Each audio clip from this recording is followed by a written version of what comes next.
In today's video, we're going to be going over several updates on upcoming PlayStation 4 JRPGs. Persona 5 Royal has new elements regarding a certain character, and a bunch of new mechanics have been explained, and we got some new gameplay of the title as well. So I definitely want to go over everything regarding that. Catherine Full Body Edition also has some very interesting DLC. Persona 5 character Joker and Phantom Thieves commentary set. That has been announced for the West. It's going to be released as separate DLC, but it'll also be included with the Digital Deluxe Edition. A game that had a relatively big presence at the Microsoft E3 conference was Phantasy Star Online 2. Some of you guys might have thought that that would be an Xbox exclusive or whatever the case may be, but it was reiterated that Phantasy Star Online 2 will be released on the PlayStation 4 at some point as well, probably day and day in all honesty. But in actuality, Phil Spencer talked about that during a chat with Giant Bomb, so I want to talk a little bit about that. And Shenmue 3, we got a little bit of an update on that. Not a big fan with some of the stuff they're doing with this game. It has been delayed from August until November, and with all the time that it took for Shenmue 3 to come to fruition, many of you guys may have been seeing this game as the conclusion to Ryo's story. That is actually not the case, in that it was confirmed that Shenmue 3 will not conclude his story. We'll talk that at the end of this video. First up, I know all of you guys are always killing for more Persona 5 Royal information, and we've got that today. Atlus just aired the Morgana's Report number 2 video revealing many additional details on Persona 5 Royal, the big expansion to Persona 5. The new character in Kasumi's Confidant is represented by the tarot called La Foi, which is faith in French. Her persona in Centralon uses Bless attribute skills and physical attribute skill. Morgana also said that Kasumi could be an enemy or an ally throughout the game,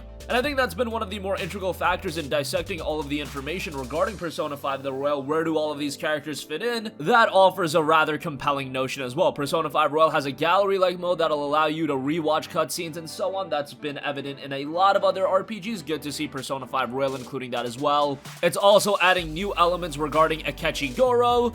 New elements regarding dungeons and battles were explained. The new Kyoma, stronger type of enemy, systematically counterattack when they're attacked, even if they were hit by a multi-target skill. However, for them being a little bit stronger, they do drop very rare items if you manage to defeat them. The Volition treasures were also explained. This is a new element of the game. These are special treasures separated into multiple parts in dungeons.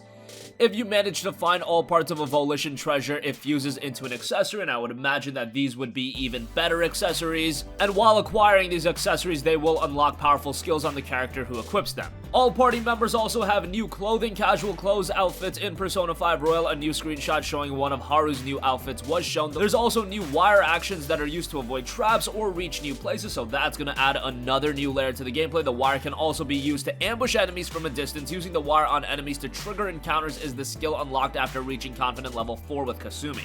The gun customization system has been altered a little bit as well, now with more depth and even more customization choices. This includes making your gun shoot ammo with debuff or status effects. Unlike the original game, however, in Persona 5 Royal, guns will also get their ammo back after each battle, allowing players to use them way more often, so that is a nice inclusion as well. And it was noted, and I've noted this in the past, it does look like Persona 5 Royal for the time being will remain a PlayStation 4 exclusive. It's dropping October 31st in Japan, sometime in 2020 in the West. I would imagine early 2020, but that's just speculation on my part, given that translation isn't going to require as much time as, say, translating the entirety of Persona 5, because while Royal is a sizable expansion to the main game, it's not, say, doubling the size of the main game, so they do have less content to translate, but nonetheless, hopefully we do see it out early 2020. I imagine at some point, maybe Persona 5 Royal will make the transition to other platforms. We know that Atlus is releasing their games on PC now. Nintendo Switch is getting the release of Persona 5S. I know Joker is in Smash Brothers now, so I would imagine at some point, maybe Persona 5 Royal would be dropping on other platforms as well. Hell, if The Witcher 3 can be ran on the Nintendo Switch, I'm sure Persona 5 Royal can be ran on the Nintendo Switch. And given that Atlus has been more open to releasing their games on PC, I wouldn't be all too surprised if that release happens sometime down the line, but for now, it will remain a PlayStation 4 exclusive. Just mentioned Catherine a little while ago, and another PlayStation 4 exclusive will be Catherine Full Body Edition. Now, Catherine was released on the Xbox 360, PlayStation 3, and PC recently. However, this Full Body Edition is a sizable expansion to the game, and it's going to add another new route to the game. And even if you played Catherine last generation, there's a lot of reason to go back and play this one. Now, it is going to be priced at a full $59.99. I don't know if I necessarily agree with that, but nonetheless, Catherine was such a great game that I'm excited to go back and play it again. And now we know that the Catherine Full Body Body downloadable content in Persona 5 character Joker and Phantom Thieves will be available in the West. This specific add-on includes Joker from Persona 5 as a playable character in Babel and Coliseum modes, and as well as, get this, special commentary from the Phantom Thieves with full voiceovers from Persona 5's main English voice cast. It was noted Persona 5 character Joker and Phantom Thieves commentary set is included with Catherine Full Body Digital Deluxe Edition, which will be available as a standalone purchase after the game's release. You can pre-order Catherine Full Body right now for PlayStation 4. Unfortunately, over here in the West, we're not going to get the PlayStation Vita version. That is going to be exclusive to Japan, so that's a little bit of a bummer, but nonetheless, Catherine Full Body will be making its way over to the West on September 3rd. Moving on from that, one of the more standout games to me coming out of the Microsoft press conference was Phantasy Star Online 2, and a lot of you guys might be worried on whether or not this game will remain an Xbox exclusive, whether it'll be released on other platforms,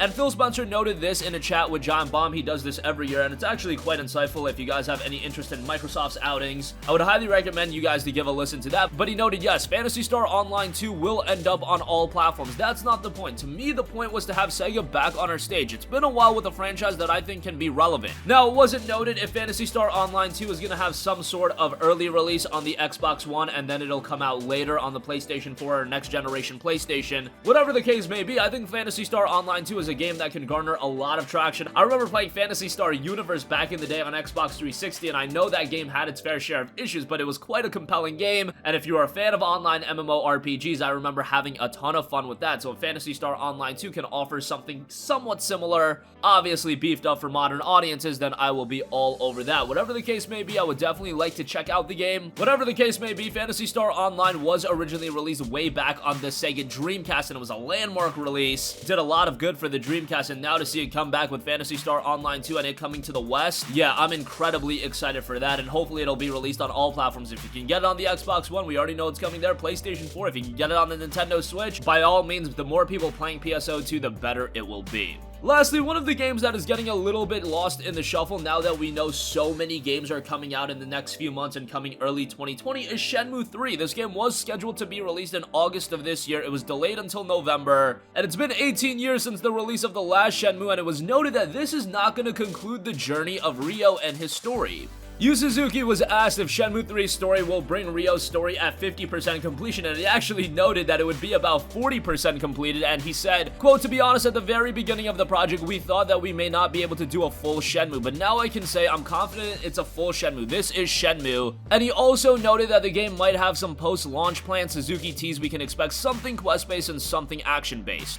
Shenmue 3 again was scheduled to be released in August. It was unfortunately delayed until November of this year. A little bit of a bummer. This was a game that was actually crowdfunded through Kickstarter, and they kind of went back on their word, and for the PC version of this game, they're making an Epic Game Store exclusive. I don't really want to get on a tangent about that, since most of you guys, if you have any interest in this game, you're probably going to pick it up on the PlayStation 4 if you're watching this channel, but nonetheless, a little bit of a bummer that this game was Kickstarted. It's seen a couple of delays. You're not even getting the entirety of Ryo's story, and now they're signing exclusivity agreements for extra money, and they've got post-launch plans. Looks like they're doing a lot with this game, but of course, considering the game is being helped published by Deep Silver has been in bed with EGS, I guess it kind of makes sense in that regard, but my anticipation for Shenmue 3 has been dissipating recently. I'm still reasonably excited for the game, but that's coming from someone that played through Shenmue 1 and 2. If you're a novice to Shenmue and you're just interested in seeing where this game goes and the novelty of the game, then I don't really know how excited you're gonna be for this game, especially considering the fact it's not gonna conclude Ryo's story, but nonetheless, there's still reason to be excited for it, and hopefully come November 19th, it does turn out to be a pretty compelling game.